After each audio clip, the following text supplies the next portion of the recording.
नमस्कार। आज आप देख रहे हैं एक दिव्य औषधि जिसमें जो छोटे छोटे फल लगे हैं वो फल बिल्कुल टमाटर जैसे आपको दिख रहे होंगे। ये टमाटर नहीं है, ये वो दिव्य फल है जिससे वो रोग सब ठीक हो जाते हैं।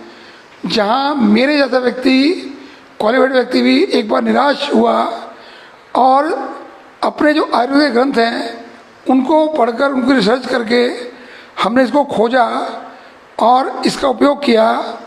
मैं शुरू में आपको एक उदाहरण देना चाहूँगा। लगभग 20 साल पहले की बात होगी।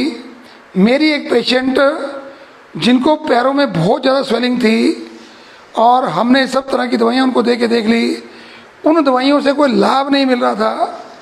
तो हमने क्या किया, अंत में एक ये दिव्य औषधि, साथ में एक गदबड़ नाम की जड़ी बूटी, दोनों को मिलाकर उनका क्वाथ बनाया। क्वाथ बनाकर उनको सुबह शाम 2 टाइम उनको पीने के लिए दिया। आप सुनकर अचंभित होंगे कि तीसरे दिन से उनके पैरों की स्वेलिंग उतर गई। जो पैर बिल्कुल हाथी जैसे हो चुके थे वो पैर 7 दिन में बिल्कुल सामान्य स्थिति में आ गए और पैरों में जो नमनेस थी, जो सुनपना था, जो चलने में दिक्कत थी, वो ठीक हुई। अभी मैं आपको इसके जो पंचांग है, यानी कि जड़, तना, फूल, पत्ते और फल, सबका उपयोग मैं आपको बताने वाला हूँ। मैं डॉक्टर मनोज उर्वानी, MD आयुर्वेद पंचकर्मा, आयुर्वेद गुरु से अभी मैं बताऊंगा कि यदि मुंह में छाले हो जाएं तो क्या करना है। इसके 5-6 पत्ते तोड़ने हैं और उसको चबा जाना है और तुरंत मुंह के जो छाले हैं वो आपके ठीक होने शुरू हो जाएंगे। यदि बच्चों के मसूड़े निकल रहे हैं, जो 1 साल का बच्चा है उसके मसूड़े निकल रहे हैं, तो क्या करना है, इसके पत्तों को पीसकर उसका रस निकालकर, और ये शुद्ध देसी घी रखा है हमने, इसके साथ इसको मिलाकर, और यदि उसके मसूड़ों पे हम ऐसे उसको रगड़ देंगे अच्छे से, तो क्या होगा, उसके मसूड़े आसानी से निकलेंगे, उसको पेन नहीं होगा।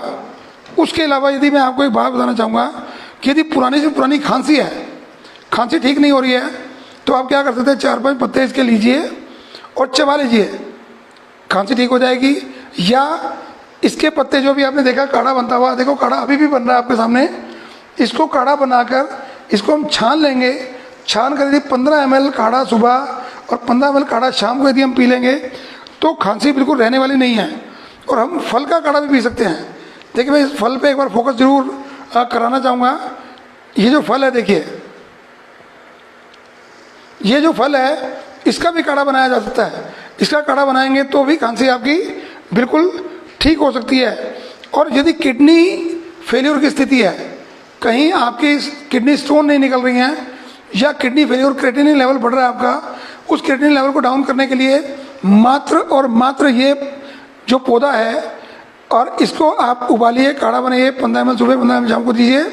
पी लिया है तो भी वही काढ़ा आपको देना है। और काढ़ा हम आपको बार बार दिखा रहे हैं कि काढ़ा बॉयल हो रहा है, उसको अच्छे से उबालना है।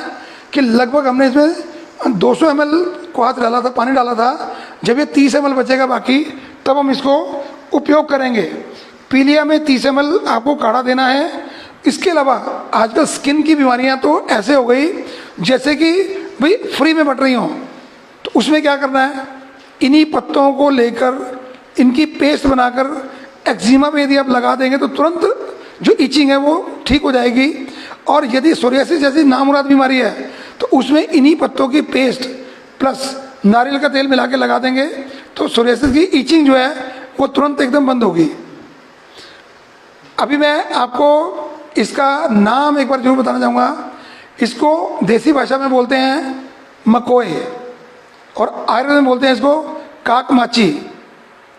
ये बड़ी कॉमनली मिलती है जहाँ कोई प्लॉट खाली पड़ा है। आप ध्यान से देखेंगे तो आपके घर के आसपास कोई प्लॉट खाली है, उसकी दीवार के किनारे आपको लगा मिलेगा। और इसमें इतने गुण हैं कि इसको हम बिल्कुल ऐसा समझ के जला देते हैं या काट के फेंक देते हैं कि बेकार है। और मैं एक बात और बताना चाहूँगा कि अब से 20 साल पहले तक इस मकोए का साग घरों में बहुत कॉमनली उपयोग होता है। जब मैं आज आपके लिए इसको ढूंढने के लिए गया तो मुझे 2 गांव के व्यक्ति मिले, तो मैंने उनको कहा यार तुम इनको काटोगे तो नहीं? उन्होंने कहा नहीं सर काटेंगे नहीं।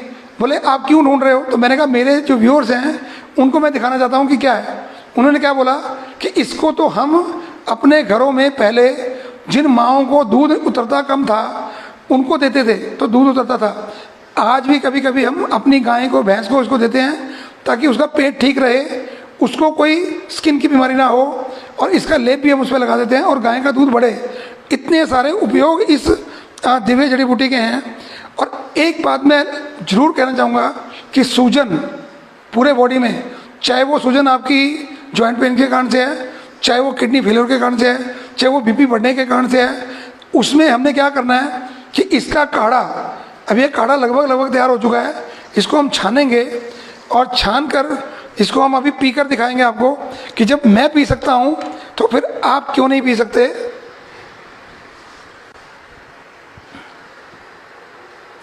बिल्कुल ये काढ़ा बिल्कुल पीने लायक है। किडनी की डिजीज है तो पी लीजिए, आपको पी लिया है तो पी लीजिए, आपका पेट खराब है तो आप इसको पी सकते हैं। देखिए लगभग 30 ml के करीब, 40 ml के करीब ये काढ़ा बचा है अभी, क्योंकि बहुत गर्म है। इसको हम पियेंगे बिल्कुल। और इसको जिसको डायबिटीज़ नहीं है और थोड़ा हल्का, वैसे कड़वा नहीं है बिल्कुल भी ये, पर मान लो थोड़ा टेस्ट लेना है तो इसमें थोड़ा सा मधु मिला सकते हैं। ये मूत्रल है, जब पेशाब का कहीं बंधा लगता है, चाहे बड़ों को लगे या बच्चों को लगे, तो भी इसको पिला देंगे तो पेशाब का बंधा भी ठीक होगा। अब देखिए प्रभु ने, प्रकृति ने हमको कितनी जड़ी बूटियाँ दी हैं, वो सबका लाभ हमको उठाना है। पर आज के मॉडर्न युग में क्या हो गया कि हमने सब जड़ी बूटियों को खरपतवार समझ के उसको फेंकना शुरू कर दिया, जलाना शुरू कर दिया। उसकी बजाय एक बहुत अच्छा सा एग्जाम्पल मैं देता हूँ। आजकल गूगल में गूगल लेंस करके एक रहता है, कोई भी जड़ी बूटी हो यदि आपको नहीं समझ में आ रही है तो उस पे लेंस करिए उसको, और उसकी पूरी डिस्क्रिप्शन गूगल आपको दे देगा। आज के लिए इतना ही। बहुत आपका स्वास्थ्य अच्छा रहे, आप सदा जीवन का आनंद लें। आयुर्वेद और आयुर्वेद गुरु और करनाल बस की पूरी टीम आपके शुभ स्वास्थ्य की कामना करते हुए धन्यवाद।